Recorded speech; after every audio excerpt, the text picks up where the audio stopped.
దేవుడి గురించి ఎన్ని మాటలు మాబోటి వాళ్ళు చెప్పినా సామాన్య ప్రజలు ఎలా ఆలోచిస్తారు అంటే, మన కష్టాన దేవుడు తొలగించాలి కదా, దేవుడు అంటే ఎలాగా, మా కోరిక ఏమన్నా తీరాలి కదా, ఇది ఉంటుందండి, తప్పేమీ లేదు. కోరికలు ఉండొచ్చు, కష్టం తొలగించమని కోరచ్చు, ఊళ్ళోకి వెళ్ళి చెయ్యాలి ఆ పని, దేవాలయం ఉన్నదే అందుకోసం, వెళ్ళొచ్చు, కోరచ్చు. కానీ ఒక కోరిక తీరిన తర్వాత ఇంకో కోరిక, అది కూడా తీరిన తర్వాత ఇంకో కోరిక, ఇలా పెంచుకుంటూ వెళ్ళిపోకూడదు.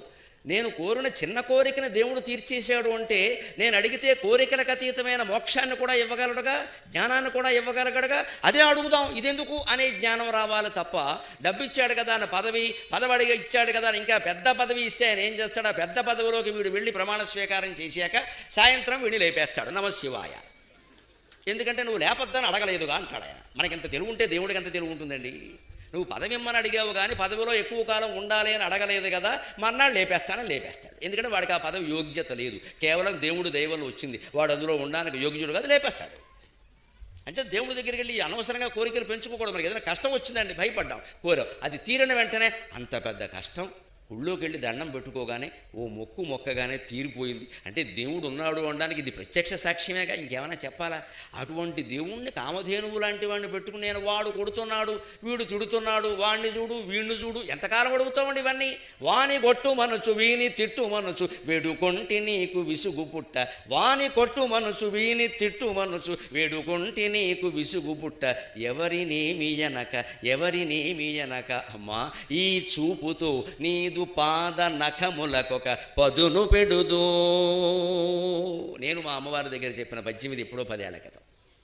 చెక్క బొమ్మ గోడ మీద వేలాడుతుంటే నేను చెప్పా, ఆ రోజు నుంచి నా కష్టాలు, దుఃఖాలు, భయాలు అన్నీ పోగొట్టింది, అన్నీ వెనకాలండి ఆవిడ చూసుకుంటుంది. అమ్మా నాకు ఏదైనా కోపం వస్తే వాడు నేను ఏదో అన్నాడు, నువ్వు తిట్టు, వాడు నేను ఏదో అన్నాడు, వాడిని కొట్టు అని నీకు చెప్పానమ్మా, నాకు విసుగొచ్చింది. ఈ డిప్యుటేషన్ కార్యక్రమం ఏంటి ఇక్కడ? వాణ్ణి వీణ్ణి కొడ్డానికా నువ్వు ఉన్నది ఇక్కడ? వాని కొట్టు మనసు, వీని తిట్టు మనసు, వేడుకుంటే నీకు విసుగు పుట్ట. ఎంతకాలం కొడుతావురా ఈ కోరికలని? నీకు కూడా విసుగొచ్చిందమ్మా, అందుకని ఇక నేను ఆ కోరికలు కోరను. ఏం చేస్తాను? ఎవరిని మీయనక, నన్ను ఎవరు తిట్టినా సరే, దూషించినా సరే, విమర్శించినా సరే, రకరకాల కక్ష పెట్టుకుని మాట్లాడినా సరే, దుష్ప్రచారాలన్నీ చేసినా సరే, అవన్నీ నీకు సమర్పిస్తా. సర్వం శ్రీ పరమేశ్వరార్పణ వస్తు. ఆయన చూసుకుంటాడు ఖచ్చితంగా. ఎవడికి ఏం చెప్పాలో అది చెప్పేస్తాడు. ఎన్ని రకాల ప్రచారాలు జరిగినా రావలసింది రానే వచ్చింది. జాతీయ స్థాయిలో గౌరవం జరిగిందంటే అమ్మవారి దయ, దైవానుగ్రహం.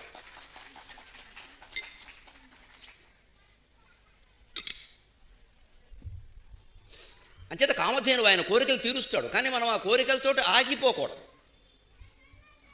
అలా ఆగిపోకుండా నిజంగా వినాయకుడిని ప్రార్థిస్తే ఎటువంటి స్థాయికి తీసుకెడతాడో బమ్మెర పోతన గారు చెబుతున్నాడు భాగవతం ప్రారంభంలో. ఆదరమొప్ప మృక్కిడుదును అద్రిసుతా హృదయానురాగ సంపాదికి, దోషభేదికి, ప్రపన్న వినోదికి, విఘ్నవల్లికాచ్ఛేదికి, మంజువాదికి, అశేష జగజ్జననంద వేదికిన్, మోదక ఖాదికిన్, సమదమూషక సాదికి, సుప్రసాదికిన్. ఆదరమొప్ప మృక్కిడుదు. వినాయకుడు ఆలయంలోకి వెళ్ళినప్పుడు ఈ పద్యం చదువుకున్నాం. మా భాగవతంలో బమ్మెర పోతన గారు రాసిన పద్యం. అర్థం తెలియకుండా సంస్కృత శ్లోకాలన్నీ గొప్పవనుకోవడం, అవే చదువుతూ ఉండడం వల్ల ఎప్పటికీ మనకి ఏమీ కోరికలు తీరకపోగా విషయం కూడా అర్థం కాదు, ఏం చేస్తున్నామో తెలియదు. పైగా దాంతో వచ్చిన ఇబ్బంది ఏమిటంటే ఎలా పలకచ్చా, అలా పలకచ్చా, ఇది తప్పేమో అది ఒప్పేమో, ఈ అధవచర్చ ఎక్కువ. తెలుగు పద్యం అయితే ఆ గొడవ ఉండదు. ఇది బమ్మెర పోతన గారి పద్యం. ఆయన ఎంత సులువుగా ఉందో, పైగా అనుప్రాస, రైమింగ్, ప్రతి అంత్యప్రాస పాటిస్తాడు ఆయన.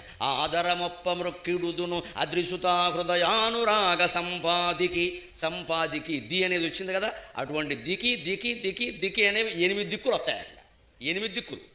అంత పాండిత్యమైంది, సహజ పాండిత్యం. ఏ గురువు చెప్పకుండా వచ్చిన పాండిత్యం, కేవలం దైవానుగ్రహం అని చెబుతారు పెద్దలు. ఆదరమొప్ప మృక్కిడుదును అద్రిసుతా హృదయానురాగ సంపాదికి.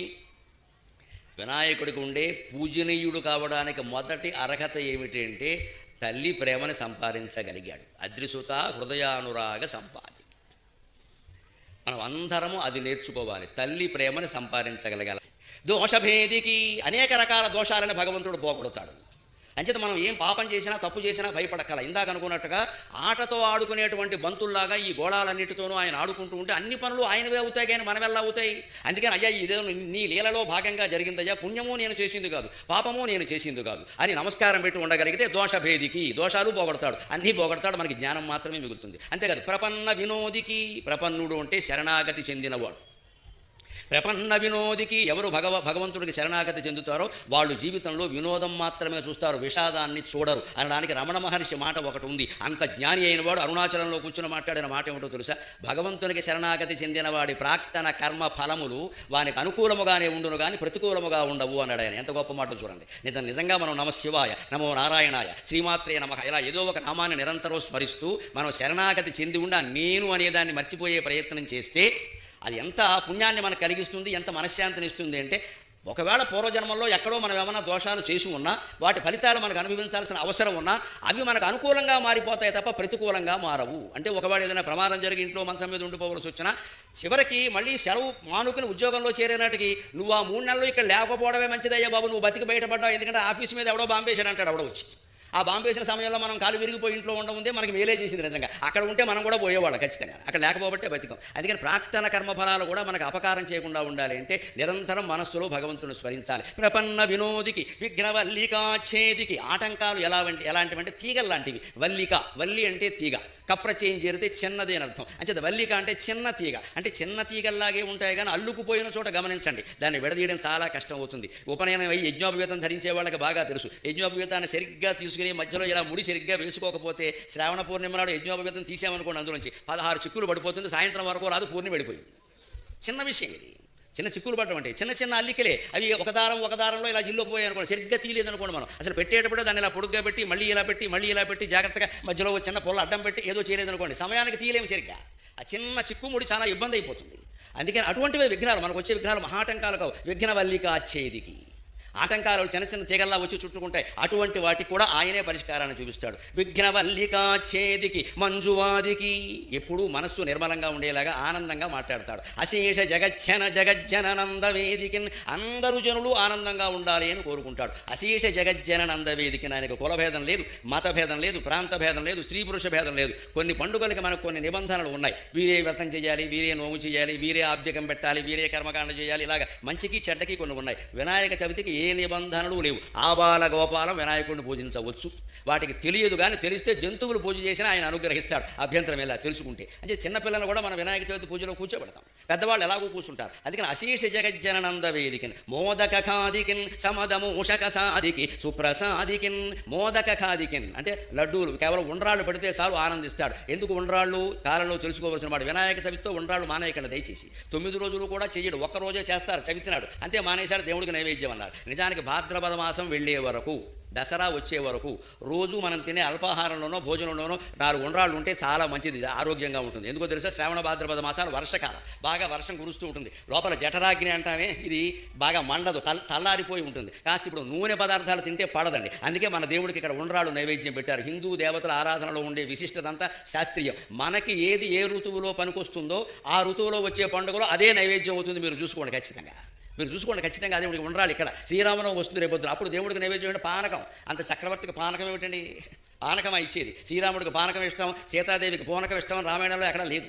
పానకం ఎందుకు ఇష్టం అంటే అది వేసవకాలం, ఏప్రిల్ నెలలో వస్తుంది, చైత్రమాసం, ఎండలు మండిపోతూ ఉంటాయి, వచ్చేది రోహిణీ కార్తె కూడాను, దాహం వేసేస్తూ ఉంటుంది. సరిగ్గా మిరియాలు బెల్లం వేసి కలిపిన చల్లటి నీళ్ల పానకం సేవిస్తే మొత్తం దాహం ఉపశమిస్తుంది. అంటే హిందూ ఆరాధనలో ఉండే విశిష్టత ఏమిటంటే మనకి ఏది ఉపయోగమో దాన్ని తన నైవేద్యంగా సమర్పించమని అడుగుతున్నాడు మన రామచంద్రమూర్తి, మన వినాయకుడు. అంత గొప్పవి మన పండుగలు, చేతిలో కూడా ఉండ్రం పెట్టుకుంటాడు. ఈ చేత్తో అభయం అంటే ఆయన ఉద్దేశం ఏంటి? పెడితే ఉండ్రం పెట్టు, నీకు అభయం ఇస్తా, లేకపోతే ఏం అక్కర్లేదు, పో, నీ బంగారం, నీ డబ్బులు, నీ కానుకలు నాకు అక్కర్లేదు, ఈ ఉండ్రం ముక్క చాలు. అల్ప సంతోషి, అంత పెద్ద దేహానికి అదే నైవేద్యం అండి, అల్ప సంతోషి. తద్వారా ఏం చెబుతున్నాడు? మన కూడా అల్ప సంతోషులుగా ఉండమంటున్నాడు. మీరు కూడా ఇలా ఉండండి, ఇచ్చింది ఏదో తీసుకోండి, ఊరికి డిమాండ్ చేయకండి. ఇక్కడ అవతల వాడు చెయ్యొద్దా? దానం ఇచ్చాడు, పుచ్చుకోండి, ఇంత ఇవ్వాలి అంత ఇవ్వాలి, ప్యాకేజీ అనడం ఏమిటి అంటే వచ్చేసింది నిబంధన. ఇక్కడ వ్యాపారాలు వచ్చేసే మొత్తం ఇచ్చింది పుచ్చుకోమని మనకి పుచ్చుకునేవాడికి చెప్పారు, ఇచ్చేవాడికి ఏం చెప్పారు? నువ్వు ఎంత ఇవ్వగలిగితే అంత ఇమ్మన్నారు. వాళ్ళు ఇచ్చింది పుచ్చుకుంటున్నారు కదా అని గడ్డిపరక చేతులు పెట్టి పంపకూడదండి. వాళ్ళు సంతోషంగా ఇమ్మంటే ఎక్కువ ఇస్తారు. ఎప్పుడైనా ఇంత ఇవ్వాలంటే ఇంత అడుగుతున్నారండి నేను బాధపడతారు. అలాంటి ప్రవృత్తి ఉండాలంటే భగవంతుడి మీద నమ్మకం ఉండాలి. మనం కష్టపడుతున్నాం, చేస్తున్నాం, దానికి తగిన ఫలితం వస్తుంది రాని. ఇది మనం జీవితంలో అందరం, మీరు ఉద్యోగం చేయండి, వ్యాపారం చేయండి, వ్యవసాయం చేయండి, ఏం చేయండి, చాలు వచ్చింది చాలు అనుకుంటే తృప్తిగా ఉంటాం. అందుకే మోదక ఖాదికి సమద మూషక సాదికి, ఆయన వాహనం కూడా ఎలుక. ఇక్కడ ఒక రహస్యాన్ని గమనించాలి. ఆ ఎలుకకు ఒక పేరుంది. వినాయకుడు వాహనం కేవలం ఎలుక అంటే అది జాతిరీత్యా ఎలుక, కానీ దాని పేరు ఏమిటో తెలుసా? అనింద్య. సంస్కృతంలో అనింద్యుడు అనే పేరు కలిగిన వాడు వాహనం అవడం ఏంటండి? లోకంలో అనింద్య అంటే ఎవరు? ఎవ్వరి చేత ఎప్పుడూ వేలెత్తి చూపింపబడని వ్యక్తి. అలాంటి వాళ్ళు మనలో ఉంటారా అసలు? ముఖ్యంగా ధనవంతుడైతే చాలు ఎవడో ఒకడు తిడతాడు. శ్రీమాన్ అజన నింద్యశ్చ అని యోగ వాసిష్టంలో చెబుతారు. జమీందారు అయితే చాలు అయిన వాళ్ళు తిడతారు, కాని వాళ్ళు తిడతారు. బంధుమిత్రులు ఎందుకు ద్వేషిస్తారు అంటే ఎవడికే అడిగినంత ఆస్తుంటే మాకు ఎప్పుడైనా అప్పు అడిగినా ఇవ్వలేదంట, ఇచ్చామనుకోండి తిరిగి ఇవ్వరు. అలాగని బంధుమిత్రులందరికీ మనం అప్పులు ఇస్తూ పోతే తిరిగి ఇవ్వరు. పైగా ఏమంటారు, ఇవ్వకపోగా వాడికి బోల్డ్ ఉందా, మేము ఎగ్గొట్టిన 10 లక్షలు 10,000 ఎక్కువైపోయింది, నేను ఎవడే కొట్టమన్నాడు అసలు? ఎగ్గొట్టేస్తాడు. ఎగ్గొట్టేసి బోల్డ్ ఉంది ఇక్కడ, వాళ్ళ అబ్బాయి బోల్డ్ ఆచి తగలేసాడు, అదంతా చూసుకోమని మన 10,000 ఆ గొడవంతా నీకెందుకయ్యా, ఆయన దగ్గర అప్పు తీసుకున్నా ఇవ్వాలి కదా. ఇదే డబ్బున్న వాడు పడే కష్టాలు. అలాగని ఎవరికి ఏమి ఇయ్యలేదు అనుకోండి, పిసిని కొట్టండి ఊరికే పోతాడో అని పోతాడు ఇక్కడ.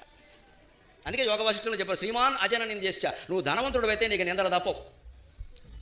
సూరశ్చ అవికథనక అన్నారు. నువ్వు వీరుడు అయితే, ఏదైనా రంగంలో గొప్పవాడు అయితే పొగడ్తలకి పొంగిపోకూడదు. సాధారణంగా పొగడ్తలకి పొంగిపోతారు ఖచ్చితంగా. పొగడ్త గురించి ఒక మాట ఉంది, పొగడ్త చెవిటి వాళ్ళకు కూడా వినపడుతుంది. నింద బాగా చెవులు ఉన్న వాళ్ళకు కూడా నింద వినపడదు, కానీ పొగడ్త చెవిటి వాడికి కూడా వినపడుతుంది. 2 చెవులు వినపడకపోయినా సరే ఏదో అన్నావు మళ్ళీ అని కొంచెం వినపడింది. ఎందుకంటే అది పొగడ్త. అదే ఓ సలహా అనుకోండి, నసలు పొగడ్త అయితే వస్తుంది. అంటే పొగడ్తకి లొంగిపోని వీరు, లోకనిందకి గురి కానీ శ్రీమంతుడు ఉండరు అన్నాడు. ఎందుకని? అంతేకాని మనకు డబ్బు ఉంది, ఏదో కాస్త పాండిత్యం ఉంది, లేదా ఏదో బలం ఉంది అంటే నిందలకు కూడా సిద్ధంగా ఉండాలి, తప్పదు ఇది. అందులో ఇవాళ సోషల్ మీడియా వచ్చాక పరిస్థితి మారిపోయింది. ఎవరు అందరి చేతుల్లో టెలిఫోన్ ఉంది, ఎవడో ఏదో కామెంటరీ చేస్తూనే ఉంటాడు. దానికి ఒకే ఒక ఉపాయం ఏమంటే, తెలుగులో ఒక సామెత, ఊరుకున్నంత ఉత్తమం లేదు, బోడుగుండంత సుఖం లేదన్నారు. సో అంచేతనం అంత అల్ప సంతోషమైన సమద మూషక సాధిక. అనింద్య అంటే ఏం చెప్పుకున్నాం? ఆ వాహనం పేరు, ఎలక పేరు అనింద్యుడు అంటే ఎవ్వరి చేత నిందింపబడని వాడు. మనం కూడా జీవితంలో ఎవ్వరూ వేలెత్తి చూపించే అవకాశం లేకుండా సాధ్యమైనంత నిజాయితీగా ఉండగలిగితే భగవంతుడికి వాహనం కాగలుగుతాం. అగో స్వచ్ఛమైన చరిత్ర కలిగిన వాడు, ఆయన గురించి ఎవరేమంటే కానీ ఆయన ఏమిటో నాకు తెలుసు అని భగవంతుడు మనకు వచ్చే జన్మలో ఆ ఎలక జన్మ ఇస్తాడమ్మా. వినాయకుడికి వాహనం కావడం కంటే, పరమశివుడికి వాహనమైన నందీశ్వరుడు కావడం కంటే, శ్రీ మహావిష్ణువుకు వాహనమైన గరుత్మంతుడు కావడం కంటే ఇప్పుడు మనం ఎత్తిన జన్మలు ఏమైనా గొప్ప జన్మలా? ఇక్కడ మన గురించి ఎవడన్నా చెప్పుకుంటాడా? అందుకని మూషక సాధికి సుప్రసాదికిన్ అటువంటి వినాయక స్వామికి మనం నమస్కారం చేస్తూ మరొక దివ్యమైన పద్యాన్ని చెప్పుకుందాం ఒక క్షణంలో. మనం నిన్న శుక్లాంబరధరం చెప్పినప్పుడు చెప్పుకున్నాం ఒక మాట. వినాయకుడు కేవలం శివపార్వతుల కుమారుడు మాత్రమే కాదు, సృష్టికి మూలమైనటువంటి దైవాన్నే గణాధిపతిగా చెప్పారు. ఈ ఏనుగు ముఖంతో ఉండడం, ఎలక వాహనంగా ఉండడం, ఇదంతా శివపార్వతుల కుమారుడుగా ఎత్తిన ఒక అవతారం. ఆయన్ని ఎప్పుడు ఎవరు పూజించారో దూర్జుడు చెబుతున్నాడు చాలా ఆశ్చర్యకరంగా. సర్గస్థిత్యపకార కర్మ నవదీక్షావేళ బ్రహ్మస్వభూభర్గుల్ విఘ్నములేక సాగుటకునై ప్రార్థించినన్ తత్క్రియాద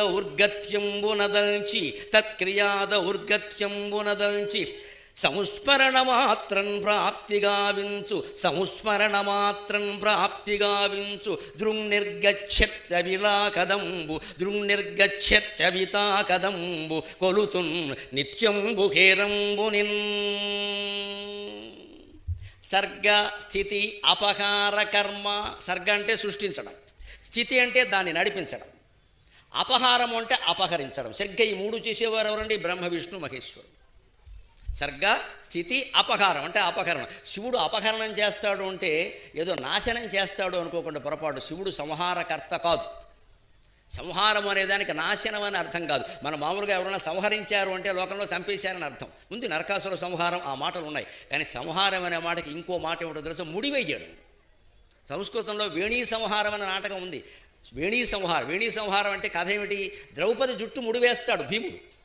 ఆవిడ ప్రతిజ్ఞ చేసింది కదా, దుశ్శాసనుని చంపి ఆ నెత్తురు నా జుట్టుకు రాస్తే తప్ప నేను ముడి వేసుకోనని ప్రతిజ్ఞ చేసింది కదా. అందుకని భీముడు దుశ్శాసనుని చంపి ఆయన గుండెలు చీల్చి ఆ నెత్తురు చేతులతో ద్రౌపది అంతఃపురానికి వెళ్ళి ఆ కేశపాశానికి ఈ నెత్తురు ఇలా అంటిస్తాడు. అప్పుడు ఆవిడ ముడి వేసుకుంటుంది. దాన్ని ముడి వేశాడు, జడ ముడి వేశాడు. కాబట్టి భట్టభానుడు వేణీ సంహారం అని రాశాడు. అంటే జడ ముడివేయుట సరిగ్గా శివుడు చేసే పని అది. నాశనం చేయడండి. నాశనం చేసేవాడు దేవుడు ఎలా అవుతాడు?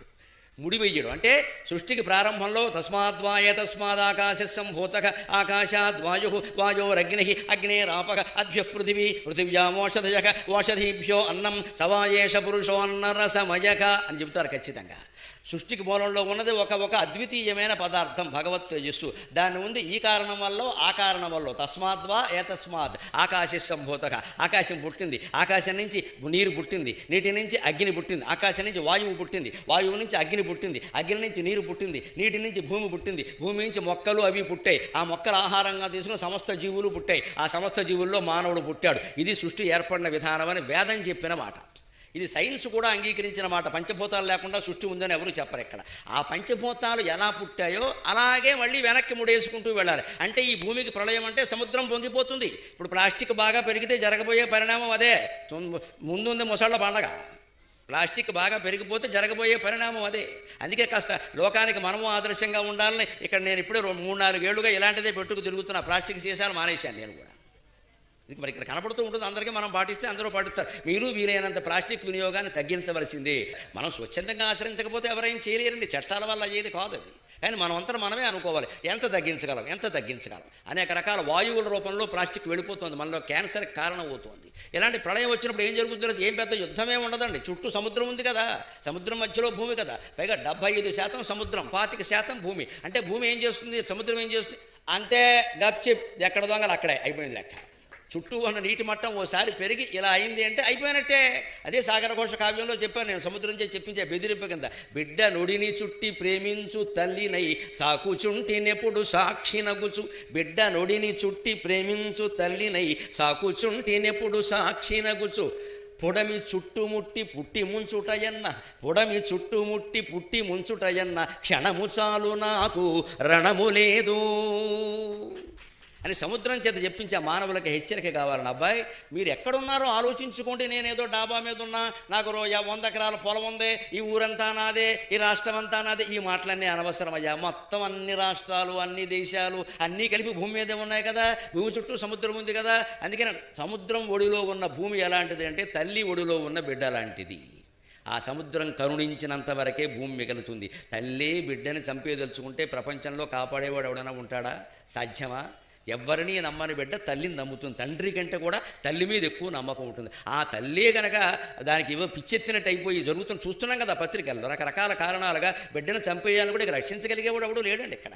అలాగ తల్లి చంపేసే పరిస్థితి తెచ్చుకోకుండా నేను సముద్రాన్ని మీ అందరికీ తల్లిని, మధ్యలో ఉన్నారు మీరు, ఒక్కసారి పొడమ చుట్టుముట్టి పుట్టుముంచుడయన్న. పైకి ఇలా సముద్రపు నీటి మట్టం 2 అడుగులు పెరిగి డామ్ అందంటే ముందు మునిగిపోయేది కాకినాడ, తర్వాత మేము మనం అని ఇక్కడ కొంచెం ఆలస్యంగా వస్తుంది. ఇక్కడ కాకినాడ ముందు వెళ్ళిపోతుంది. హైదరాబాద్లో క్షేమంగా ఉంటాం, అందుకని అక్కడికి వెళ్ళిపోయాను.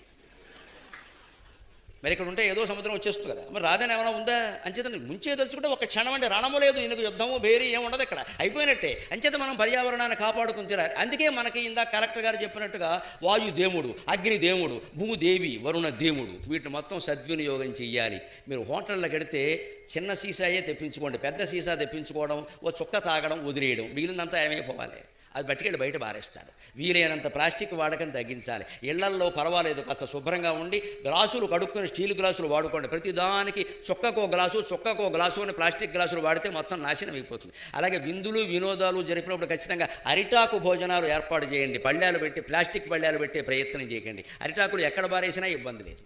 గ్లాసులు సహా అన్నీ ఇప్పుడు కొత్త రకం పదార్థాలు వస్తున్నాయి, పర్యావరణ హితంగా ఉండేవి. ఎకో ఫ్రెండ్లీ అంటారు. అవి పాటిస్తే కాస్త బాగుంటుంది. వినాయకుడు పండుగ సందర్భంగా ప్రత్యేకంగా చెప్పుకోవలసిన మాట.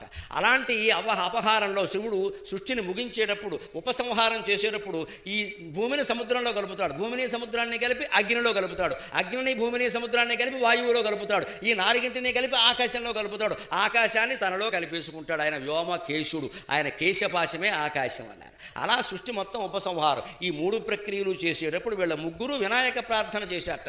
బ్రహ్మ స్వభూ భర్గుల్, బ్రహ్మదేవుడైనా సరే, స్వభూ అంటే విష్ణుమూర్తి, విష్ణు సహస్రంలో ఉన్నమాట.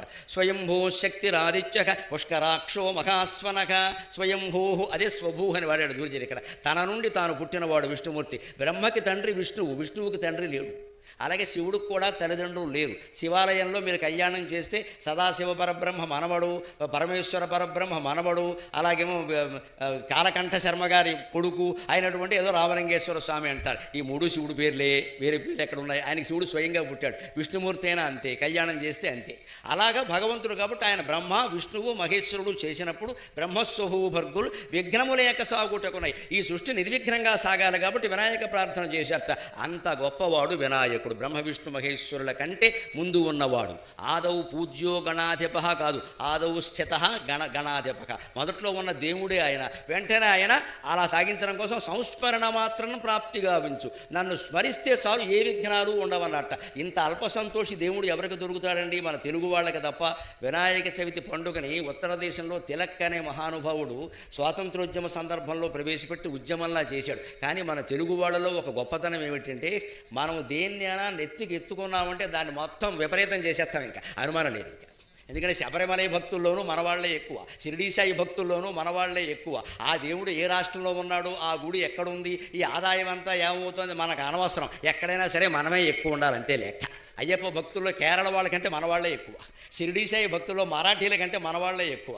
అలాగే దేనికి మంచికి చెడ్డగా అన్నిటికీ మనమే ఉంటాం. విశాల హృదయం మంచిదే కానీ మరీ మన తెలుగు భాష నాశనం అయిపోయేంత విశాల హృదయం మంచిది కాదండి. అది ఒక్కటి కాస్త గుర్తించండి. ఇతర భాషల్ని ప్రేమించవచ్చు కానీ కన్న తల్లిని చంపుకుంటాడా ఎవడైనా? అంత అతి చేసేయకూడదు. అలా కాస్త పరిమితి పాటిస్తే అన్నీ బాగానే ఉంటాయండి. అందుకని తిలక్ గారు పెట్టిన పండుగ అక్కడ బాగా చేయాలి కదా, చేస్తారు.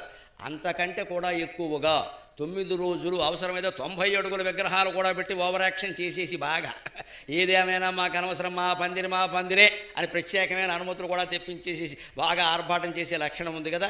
అంటే ఏ ఆచారాన్నైనా సరే హిందూ ఆచారాన్ని ప్రేమించి పాటించడంలో తెలుగు వాళ్ళని మించిన వాళ్ళు లేరు ఖచ్చితంగా. శ్రీరామనవమి కూడా మన దగ్గర జరిగినంత హడావిడి అయోధ్యలో జరగదండి బాబు. మన దగ్గరే అసలు ప్రతి ఊళ్ళో పందిరే.